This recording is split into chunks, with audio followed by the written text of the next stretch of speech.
Hello, magandang hapon po. Magandang gabi. Pag-usapan naman natin itong yung extortion by installments. Saan ka makakita? Extortion by installment? Sabi ni attorney, kaibigan ko si Bombs. Hindi ko lang banggitin buong pangalan. It's clearly a fabricated entrapment story. A concocted one. The affidavit of complaint against Mabanta is devoid of truth. Fake and dubious from Tamba and FM Junior, but it was not a complete affidavit signed by Romualdez, but his alleged aide named Noah Nokum. It's pure nonsense, extortion, a clear kidnap me technique, style and really, who faked his ambush under instruction of Marcos Sr. Bulok sin, but I sense danger for our country. Alam mo na yun, sir. Oh. Grabe. Ganon talaga yan. So, ngayon, I stand with CG Hero, Ido Manzano, and Franco Mabanta, and the whole team of PGMN. There is no such thing as extortion here. What happened was suppression of press freedom. Yan po ang nangyari dyan. At saka, ginawa nila ng kwento. Saan ka ba naman makakita ng... Sino ba nag-extort ng installment? Para kang nang hold up ng installment. Pang hold up mo sa tao, hoy, give me a money and I'll kill you. Pero sabi ng ginhold up mo, wala akong pera. O, sige, installment. Putsangin na. Paano mangyari ito? Eh di ba wala ngang natandaan nyo mga Bombay, wala hindi kinikidnap noon? Bakit? Kasi ang Bombay, magbabayad, arawan. Kaya kinikidnap pagka Chinese. Uy, gusto nyo ba ipasok sa bulsa ninyo ang... Ano bang dahilan bakit gano'n ang kwento nyo? Ito po ang totoong kwento dyan. Na-analisa ko na Attorney Melvin Matibag. Gumawa mga tauhan mo ng kwento ayon sa instruction mo. Imbento. Kasi unang-una po, hindi po pwede mangyari ang extortion na installment. Wala pong papayag mag-extort na installment. Kasi mabilisan yan, mahuli pa ako. Yung una, hindi ako mahuli. Pangalawa, pangatlo, pangapat, mahuli ako. Kaya wala pong taong extortionist na nag-extort na installment. Ang extortion, isang pangalan sa robbery. Ibig sabihin may nang hold up pa na installment. Tangin na naman. Ay! Wow, mali. Pero bakit, ang tanong, bakit ginawa nila na installment? Eh kasi gusto na palabas yung 300 million. Eh wala silang pera makukunan kasi freeze ang pera ni Romualdez. Gumawa na sa senaryo. Nagpagawa ng pera sa rekto. Ay, nako. Yung klaseng mga tao na hindi mo intindihan kung saan ang galing. Matindi ito ah. Ay, Jesus.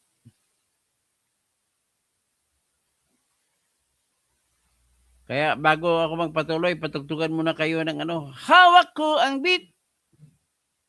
Hawak ko ang brief.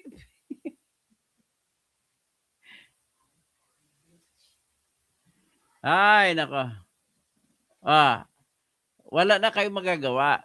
Lalo nang tinitira si Sara, lalong mananalo. Ayan.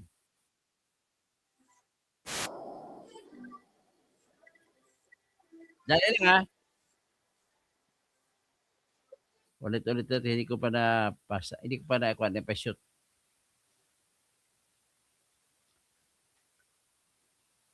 Sara, Sara, wala nang iba. Yan. Sara, Sara, wala nang iba. Sara, Sara lang pag-asa. Sara, Sara, siya lang makapako. mapakulong. Mga kontraktor ubusin niya.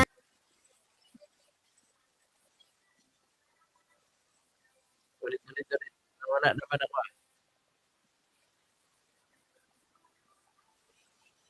Para bayan ay manahimik.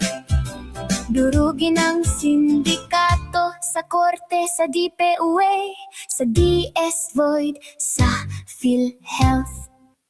Okay, ulitin natin kasi medyo pumalpak ako. Ulit. Sara, wala nang iba. Sara lang pag-asa. Ay, dito, Castro. Sara, siya lang So, Benvin Matibag. mapapakulong. Mga kontraktor ubusin niya.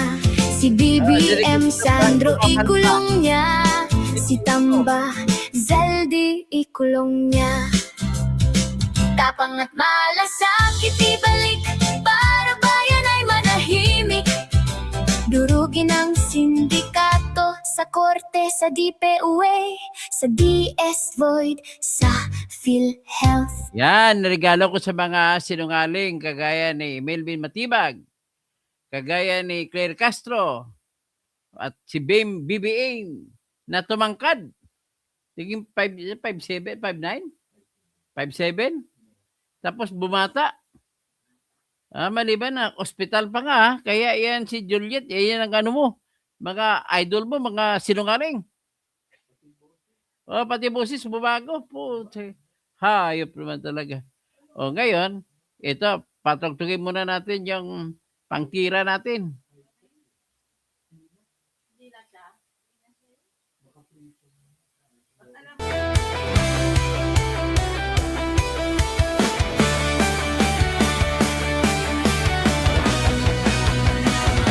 Sa Pilipinas, kilala ang tindi. Hindi kayang bayaran nino man ang kanyang prinsipyo. Kapag may inaapi, siya ang nariyan.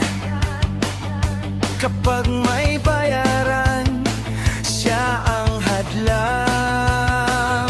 Hindi siya tiklop sa pananakot ng iilan. Hindi siya alila ng sino mang mayaman. Kung ang kapangyarihan nila ay inaabuso, hinahawi niya yan mano-mano. Kapag ang taong bayan ang nasasakal, siya ang unang sumusugot, tumatagal. Hindi perang sukatan ng halaga, kundi kung sino ang lumalaban para sa masa.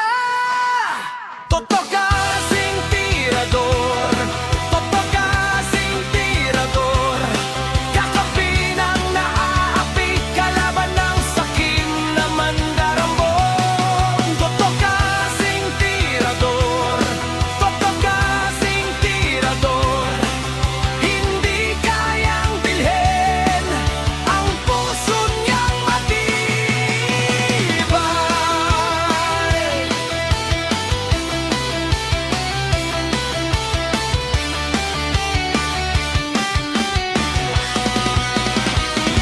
Mga magnanakaw sa pondo ng bayan, nanginginig kapag siya ang nandyan. Bawat piso, bawat sentimo, kailangang sagutin sa mata ng tao. Walang ngiti para sa mandarambong walang pwesto, para sa sumisimsim kapag ang hustisya ang pinag-uusapan. Siya ang bantay sa gitna ng laban. Kung may nilulunod ang kaso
Isa pa. May bisip ako isa pa.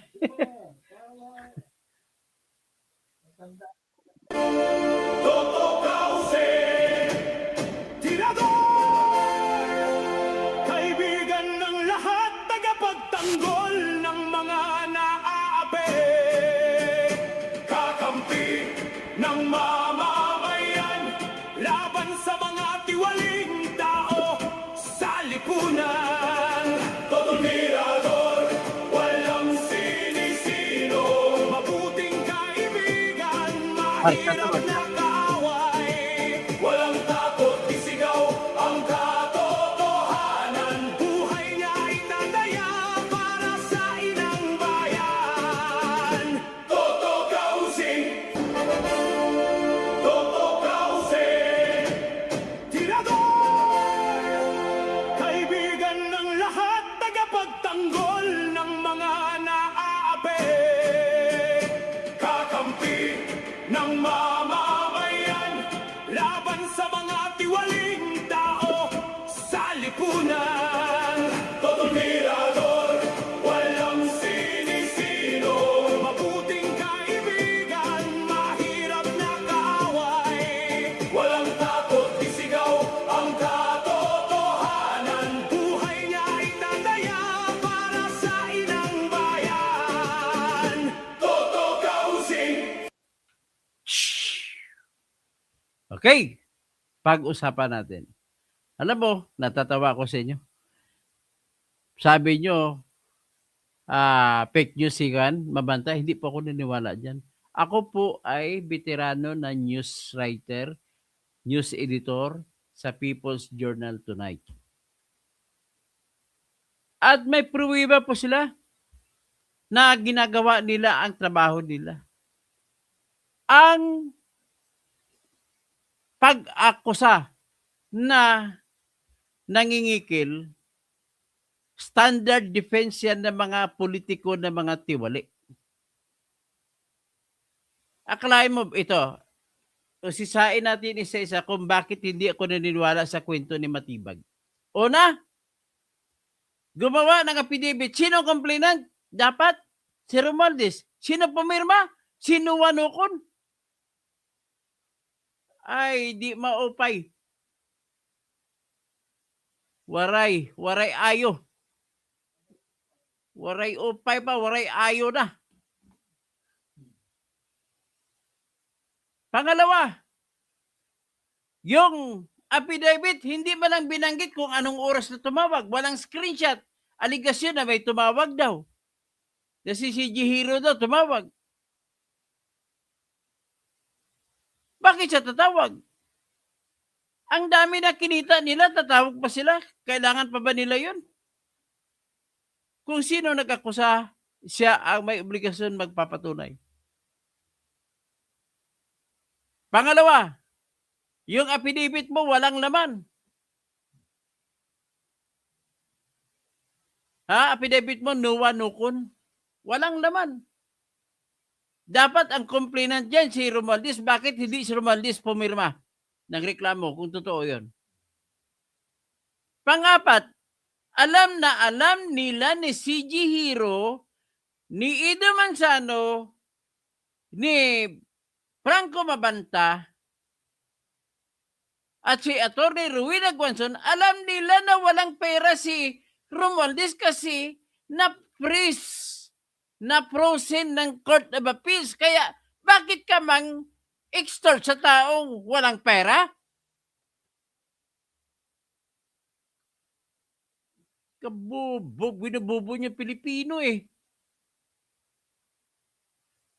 Ngayon, pinakahuli na taranta at katarantaduhan dito. Bakit April 30 nagreklamo? May 1, May 5 ba kayo nag-operate? At ang ayon sa kwento na ginawa ni Noah Nocon ay binibigyan daw sila hanggang May 5. Sa May 5 daw, ilalabas daw ng PGMN ang 90-minute na expose laban sa contractors transactions ni Romualdez. Kailan kayo nag-operate? May 5, alas 8 ng gabi. Eh di ba't lumampas ng deadline? Bakit wala namang nilabas? Walang binigay na pera. Hindi ibig sabihin, hindi totoo. Kasunod, nung pumasok ang NBI, may dala silang 20,000 pesos na totoong pera. Tag 1,000. Nilagay sa bag na Adidas. Duffel bag kung tawag din nila. Itim ang kulay. Tapos, may mga budol money na sadyang pinagawa daw ni Matibag sa rekto. Eh bakit hindi mo hinuli ang gumagawa? Krimen yun, counterfeiting. 8 taon ang parusa niyan. O pagkatapos, gumawa ng kwento na ang nagreklamo, gumawa ng kwento na hindi daw kaya ni Romualdez ang outright na 300 million. Kaya napagkasunduan na tag 75 million, 4 na bigay. Tanginan nyo man ninyo, oy. May hold upper ba na papabigay ng 4 sa kanyang hinold up?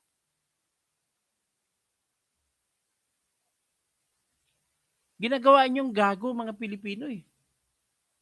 Hindi makapaniwala na kwento.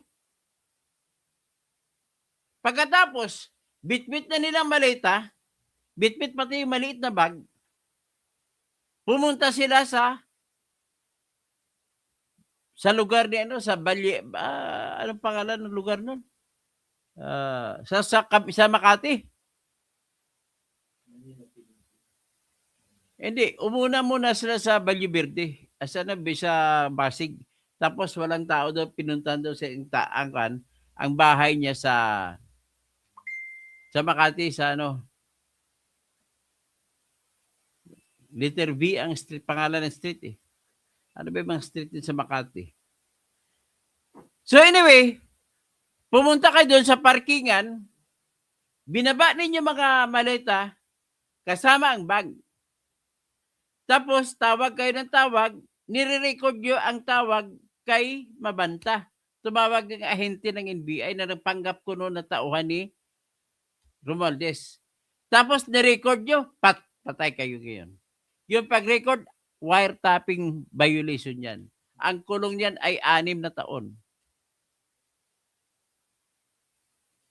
Magagawa nyo lamang yan kung meron kayong authority galing sa korte. Tapos pumasok kayo, wala kayong dalang warrant of arrest. Wala rin kayong dalawang search warrant. Umakyat na kayo ngayon. Pag-akyat nyo doon, dire-diretso kayo sa kwarto. Ang katok nyo, pak. Ang lakas. Meron bang entrapment na malakas ang katok? Ang entrapment po, diskarte na mga opisyal, mga pulis, ay nagkunwaring mabait, nakipag-usap, tapos iabot ang pera, tapos ang tagahuli iba. Meron bang entrapment na kakatok? Pagkatapos pag marinig mong katok, sabay bigla, face on the wall, hands on the wall. Tapos nakita mo ang video, yung bag na maliit, sarado. Ang zipper hindi bukas, sarado. Anong ibig sabihin nun? Kung magbigay ka ng pera sa akin, ako na nag-extort sa'yo, sigurista ako, tingnan ko muna yung bag ko may pera, wala. Eh bakit yun sarado, hinuli nyo na kagad? Kapalpakan. Ibig sabihin, yun po mga insidente na kasinungalingan ang akusasyon na nang-extort si Mabanta, sila ni Ido Manzano. Kabalastugan yun. Wala pong nang-hold up na installment ang bayad. Ang extortion kasi hold up ang isang pangalan yan eh. Pagkatapos, nag-inaristo ninyo, hindi ba lang ninyo sinabihan ng Miranda rights? You have the right to remain silent. You have the right to an attorney. And if you cannot afford, the government will provide you with one. Putang ina. Ganito na bang NBI ngayon? Akala ko nobility, bravery, integrity. May bravery na lang natira sa inyo. Wala na yung nobility, wala na yung integrity. B na lang ang tawag sa inyo. B. Anong B? Bubo. Wala na yung NI. So, NI, no integrity. Pwede mo sabihin, no bravery, no integrity. Kung sa gwardiya, no ID, no entry. Kung sa Barensian, no guts, no glory. Kung sa army, no retreat, no surrender. Talo pa kayo ng gwardiya eh. No ID, no entry. Oh. Kaya nag-resign si Santiago kasi iyan ang pinapagawa ni Lisa Araneta sa kanya. Marami kang pinapagawa. Oh, yan. Pakinggan muna natin si ano.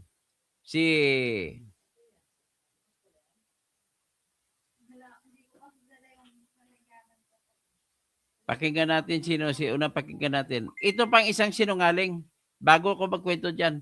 Akalain mo ba, tumakbo na sa 18.5 trillion ang utang ng Pilipinas? Ang sinisisi nila si Duterte? Ha? Sino bang umutang? Si Duterte kayo? O, pakinggan nyo to yung katarantaduhan. Katarantaduhan ni Fidel Castro.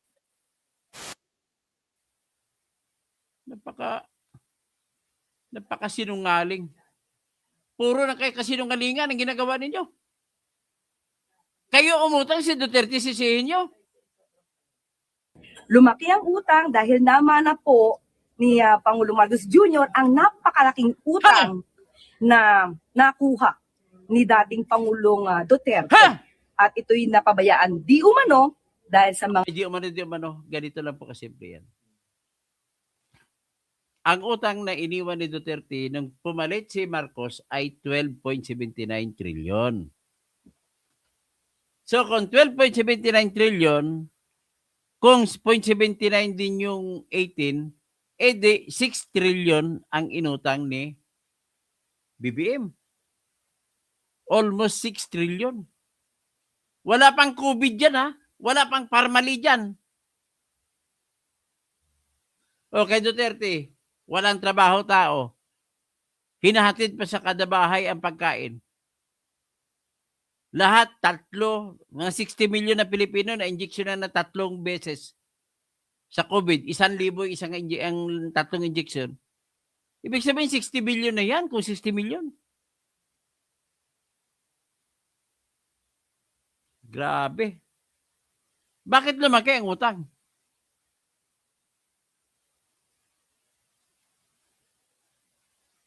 Matindi kayo kasinungaling.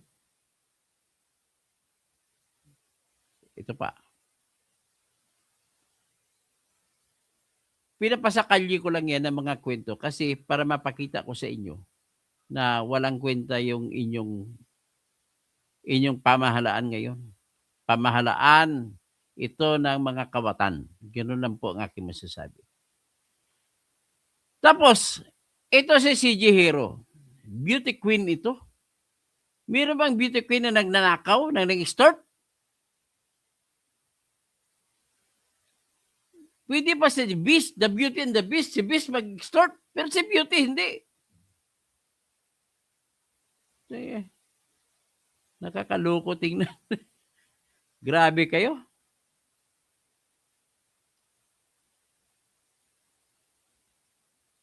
Ayan si CG Hero, beauty queen, representing the Philippines. Oh, kalaban niya, Holland. Sino pang iba? Oh, taga Lubao, Pampanga to si CG Hero. Ito yung nagkumontra kay Madriaga. Sabi ni Madriaga, kumuha siya ng 100 million sa isang mall sa Lubao. Sabi ni CG Hero, taga Lubao ako, walang mall doon. Puta ka na mga sinungaling talaga kayo. Nuknukan ang kasinungalingan ang ginagawa ninyo. O, tapos ito naman ang sabi ni si Jiro sa kanyang statement na nilabas dahil hinahanap siya ng NBI. Itong statement niya. Ito. Pakinggan natin yung statement ni CG Hero.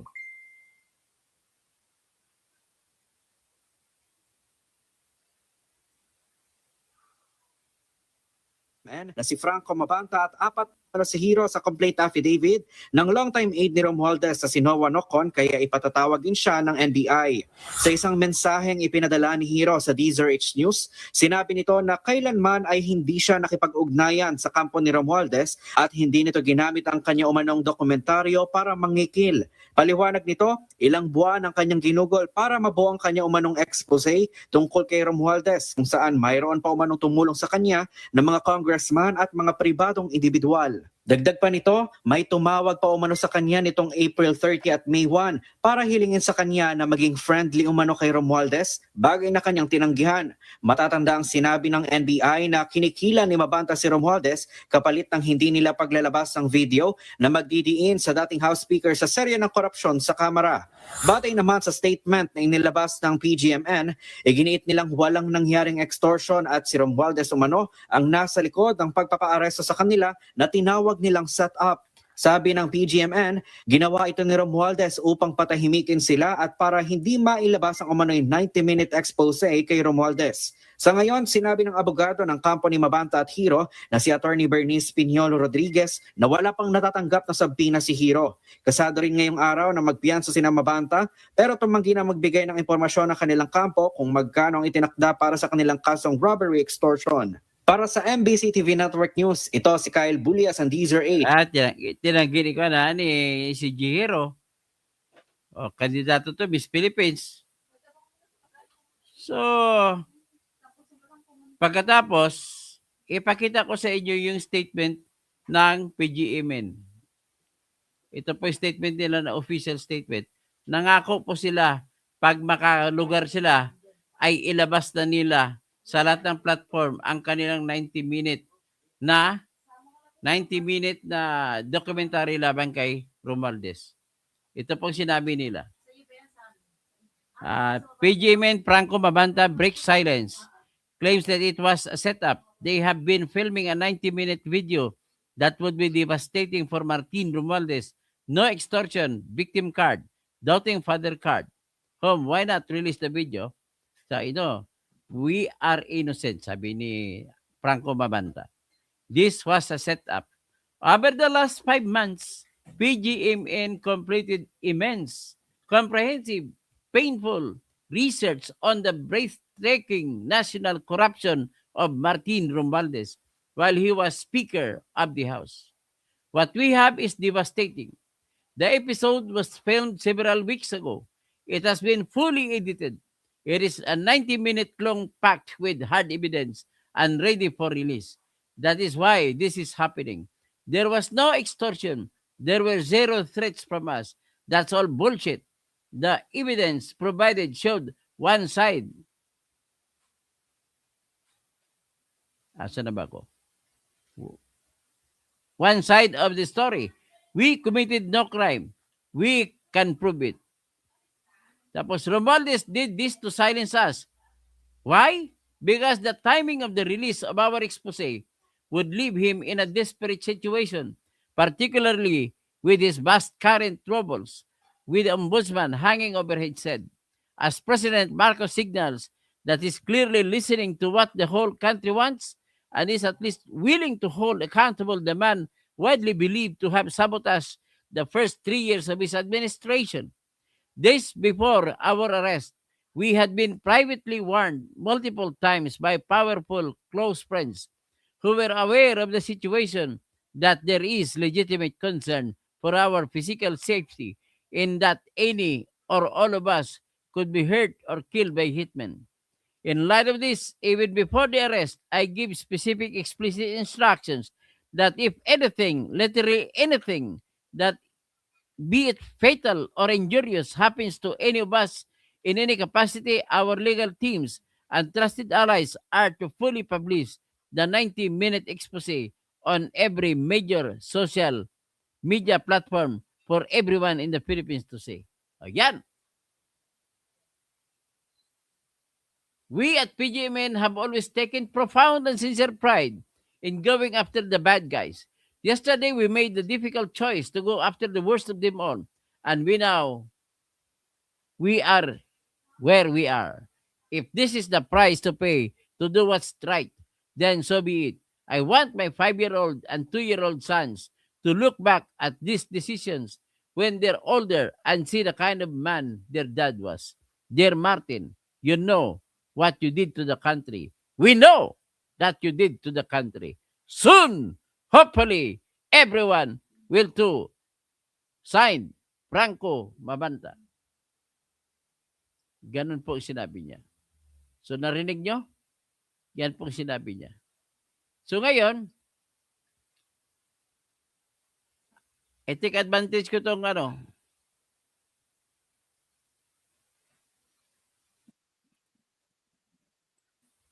yung pinalabas ni Edo Manzano na kung saan ay tinira niya si Martin Romualdez.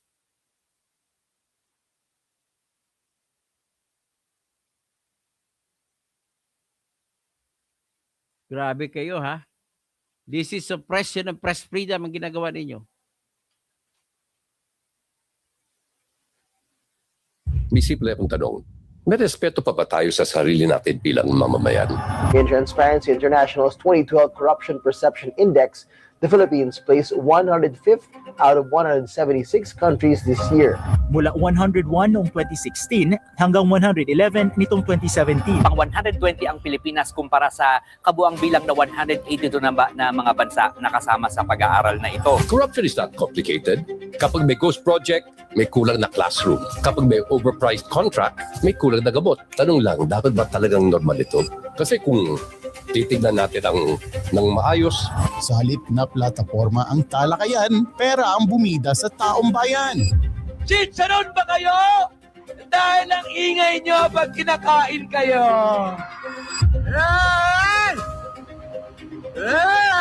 Umalis, ha? May mali. Normal na sa atin ang hirap. Normal na sa atin ang pila. Normal na ang delay. Normal na ang pasensya na. Because when a problem repeats itself for decades, it is no longer an accident. It is tolerated. Competence matters. Integrity matters. Track record matters. And so does specific plans. Tanungin natin ang direkta. Number 1, ano ang eksaktong gagawin sa edukasyon? Number 2, ano ang timeline? Number 3, ano ang budget? Number 4, number 5, and number 6. And here's what makes it worse, the supply. I am now calling for those who are guilty of robbing the people to repent. Repent! Sinong Repent! Walang magbabago kung pareho pa rin ang binoboto at pareho pa rin ang dahilan kung bakit natin binoboto. Self-respect is disciplined. It asks questions, it checks facts, it demands answers, and it refuses to reward failure. Mga kaibigan, ang pagbabago hindi nagsisimula sa kandidato. Nagsisimula sa atin. Now here is the uncomfortable part. Edu Manzano, one of the most iconic and enduring figures in Philippine entertainment and a public servant defined by integrity. An award-winning actor and legendary television host, he has spent 4 decades at the apex of the industry, earning the respect of audiences across generations. From film to television, Edu built a career not just on talent, but on consistency, professionalism, and credibility. Across some of the country's biggest shows, he became a household name, bringing intelligence and composure into millions of Filipino homes. But beyond the spotlight, Edu chose to serve. He has held key roles in public office, including as vice mayor of Makati, where he brought the same discipline and professionalism into governance. He also served as chairman of the Optical Media Board, leading efforts to regulate media distribution and combat piracy, approaching the role with fairness, accountability, and a sense of honor. Because for Edu Manzano, public service is not about power. It is about responsibility. It is about showing up with genuine character, making tough decisions, and standing by what is right even when it is not easy. That same standard defines his entire career. Refined, measured, and built on trust. He is not just a star. Edu Manzano is an institution, a multi-generational force of nature, and now Edu is proudly PGMN.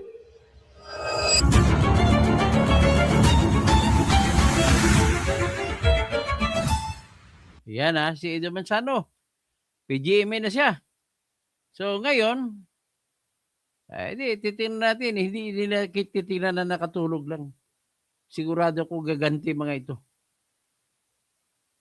Ang problema lang, nahalata na ang mga diskarte ninyong palubog. Siguro para mas maganda is ipakita ko ipakita ko yung video na kung saan ay kayo?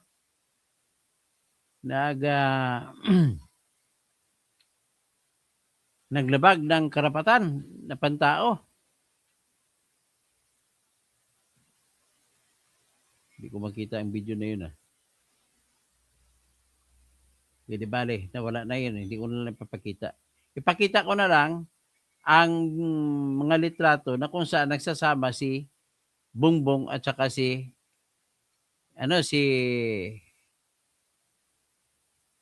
Marumulo Ricardo Mabanta. Franco Mabanta. Ito, ipakita ko sa inyo.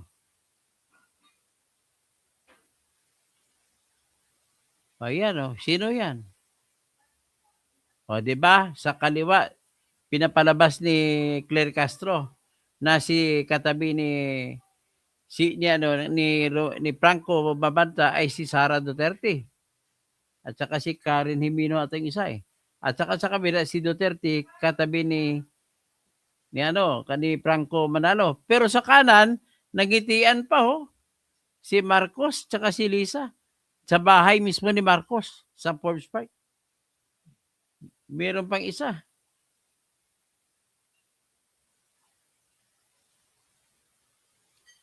Ito.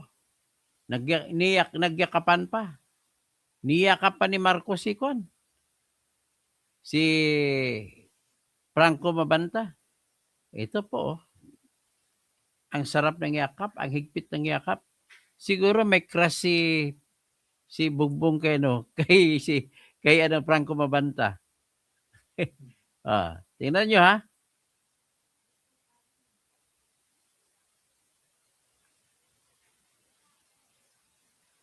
Yan tingnan nyo. Ayan ang higpit ng yakap ni dalawang kamay pa ni Bongbong gumagano'n sa kay Franco Mabanta Tapos si Lisa yumayakap din kay siguro may crush din kay si gwapo rin si Franco tapos yung anak nila na si Bini Marcos umaakbay kay Franco Mabanta. So anong ibig sabihin ni Claire Castro na ipalabasin niya na si Duterte naman na may kasalanan ito? Kung may buhok lang ako, kakamutin ko buhok ko.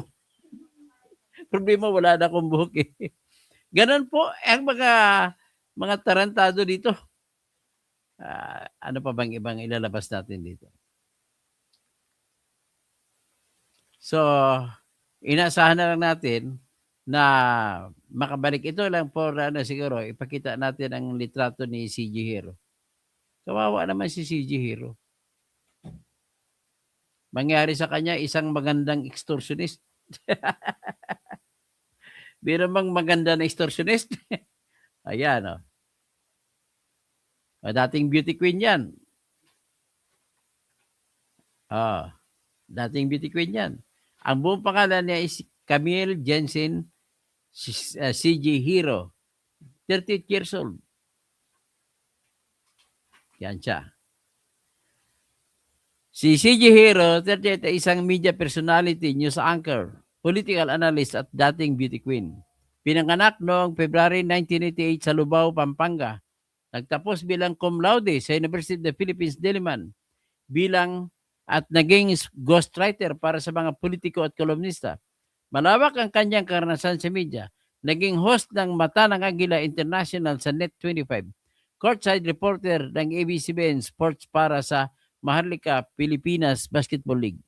pangunahing host ng Happy Time at boses ni Sirit sa Fill in the Blank ng TV5. Nagtrabaho rin siya ng 1 taon bilang flight steward ng Saudia.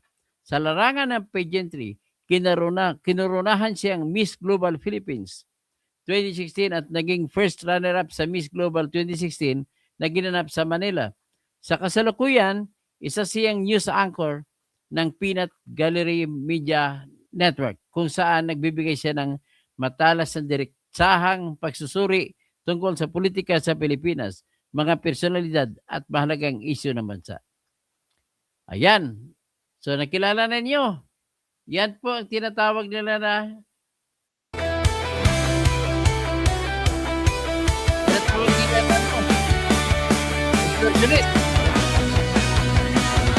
Sa Pilipinas, kilala ang tindi. Hindi kayang bayaran ni numan ang kanyang prinsipyo. Kapag may inaapi, siya ang nariyan. Kapag may bayaran, siya ang hadlang. Hindi siya tiklop sa pananakot ng iilan. Hindi siya alila ng sino mang mayaman. Kung ang kapangyarihan nila ay inaabuso, hinahawi niya yan mano-mano. Kapag ang taong bayan ang nasasakal, siya ang unang sumusugot, tumatagal. Hindi perang sukatan ng halaga, kundi kung sino ang lumalaban para sa masa. Totoo kasing tirador, totoo kasing tirador. Kakapi ng naaapi, kalaban ng sakit na mandarambon. Totoo kasing tirador, totoo kasing tirador. Hindi kayang bilhin ang puso niyang matibay.